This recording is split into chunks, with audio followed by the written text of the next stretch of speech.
Gases होणं म्हणजेच पोटात वात धरणं ही तर घराघरातली तक्रार असते. म्हणजे प्रत्येक घरात एखादा मेंबर तरी असा असतो आणि मग जसं वय वाढत जातं तसं हे लोक स्वतःला पण सवय लावतात आणि घरातल्या बाकीच्यांना पण. पण या वायूला जर फार दुर्लक्षित केलं ना तर तो बरीच उलथापालथ घडून आणतो. म्हणूनच आजच्या व्हिडिओमध्ये मी घेऊन आले काही सोपे उपाय जे तुम्हाला तुमच्या किचन मध्ये सापडतील. आणि याशिवाय काही सवयी ज्या तुम्हाला बदलायला पाहिजेत, कारण काही काही सवयींमुळे पण पोटात वायू वाढण्याचं वात वाढण्याचं काम होत असतं. तर या सवयी तुम्ही बदलल्यात ना तरी तुमचं अर्ध काम होईल. तर चला मग व्हिडिओला सुरुवात करूया.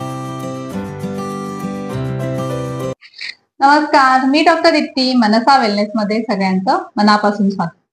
तर वात होण्याचे म्हणजे गॅसेसचे साधारणपणे दोन प्रकार करता येतील. एक म्हणजे जो नुसता वायू असतो म्हणजे ज्याला काही वास येत नाही वगैरे असा, आणि दुसरा जो असतो तर आयदर फाऊल स्मेलिंग गॅसेस असतात किंवा आंबट करपट ढेकरा अशा येतात. तर हा जो दुसरा प्रकार आहे ना ह्याच्यामध्ये मुख्यत्वे करून अपचनाशी संबंध असतो. म्हणजे तुम्ही अजीर्ण झालंय, जास्ती जेवलायत, पचनशक्ती मंदावली तर त्याच्यामुळे होतात. पण सुरुवातीला आपण काय करूया की ह्याची कारणं बघूया.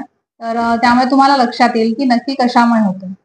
पहिलं महत्वाचं कारण आहे की तुम्ही अननेसेसरी तोंडामार्फत हवा घेत असाल.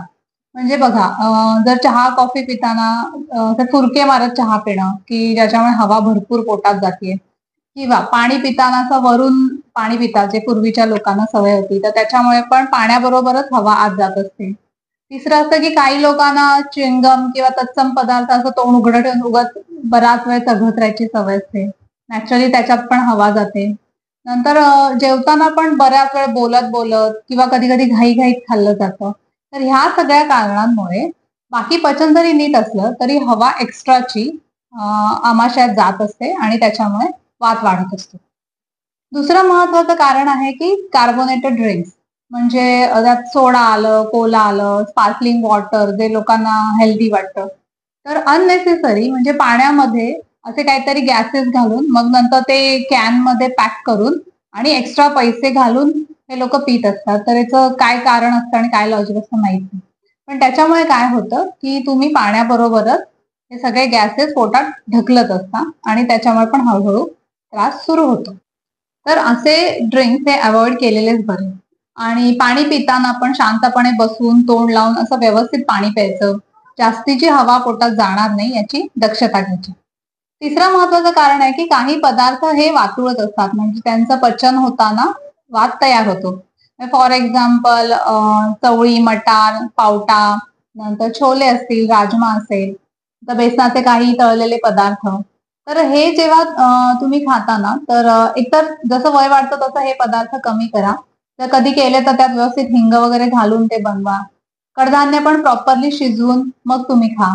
आणि ज्यांना खूप त्रास होते त्यांनी तर अवॉइड केलेलेच बरे. चौथं कारण आहे की ज्यांना कॉन्स्टिपेशन नेहमी होत असतं, म्हणजे मल हा पक्वाशयात अनेक दीर्घ काळपर्यंत असाच पडून राहिला तर त्याच्यावर प्रक्रिया होते आणि त्याच्यामधनं गॅसेस होतात आणि हे जनरली फाऊल स्मेलिंग असतात.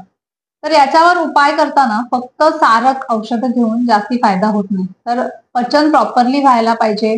नंतर सॉफ्टनेस यायला पाहिजे, म्हणजे ड्रायनेस कमी व्हायला पाहिजे आणि त्याने हळूहळू पोट साफ व्हायची टेंडन्सी तयार होते.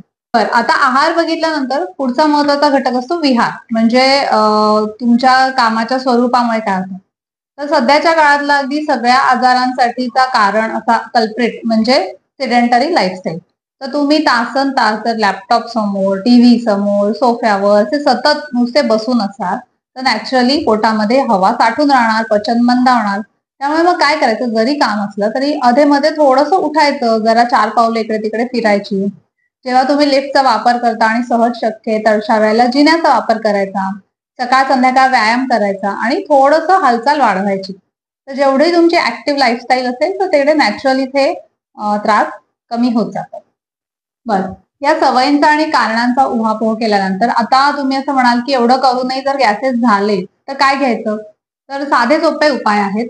घरात ओवा आणि बडीशेप ह्याचं मिश्रण करून ठेवायचं आणि रोज जेवल्यानंतर ते मिश्रण घ्यायचं आणि अगदी चावून चावून व्यवस्थित खायचं. कारण ह्या दोन्हीचं कॉम्बिनेशन आहे ना ते पचनासाठी आणि गॅस कमी होण्यासाठी अगदी उत्तम आहे. हे झालं जेवणानंतर. जेवणाच्या आधी काय घ्यायचं, तर जेवणाच्या आधी एक अर्धा चमचा लिंबाचा रस घ्यायचा. त्याच्यामध्ये एक 3-4 थेंब आल्याचा रस घालायचा आणि चिमूटभर सेंधव घालायचं. हे दोन्ही जेवणाच्या आधी घ्यायचं, म्हणजे भूक चांगली कडकडून लागते आणि जे खाल ते पचायला मदत होते. ह्याच्यानंतर तिसरा एक साधा सोपा उपाय म्हणजे सकाळी आणि रात्री झोपताना दोन्ही वेळेला कोमट पाणी प्यायचं. गरम पाणी म्हणजे असं अगदी पण ल्युकवॉर्म असं नाही, गरम पाणी प्यायचं. तर तुम्हाला हे गरम पाणी अगदी साधा उपाय वाटतो, पण त्याने होतं काय की जे काही साठलेला गॅस आहे तो बाहेर पडायला मदत होते आणि छान कडकडून भूक लागायला पण मदत होते. ज्यांचं वजन जास्त आहे त्यांचं वजन कमी व्हायला पण ह्याच्यामुळे मदत होते. तर हे 3 साधे सोपे उपाय करून बघा, काही दिवस पथ्य पाळून बघा. ह्याच्यामध्ये एक असं कारण जे आपण बघितलं की कॉन्स्टिपेशन, तर त्याच्यामध्ये मात्र प्रॉपर त्याला डाएट लागतो, गरज पडली तर औषध लागतं. तर कॉन्स्टिपेशनसाठी आणि रोज पोट साफ होण्यासाठी काय करायला पाहिजे याचा व्हिडिओ आपण नंतर घेऊन येऊच, पण त्यासाठी चॅनल सबस्क्राईब केलं पाहिजे. तर पटकन सबस्क्राईब करा. आपण भेटूया पुढच्या नवीन व्हिडिओमध्ये. धन्यवाद.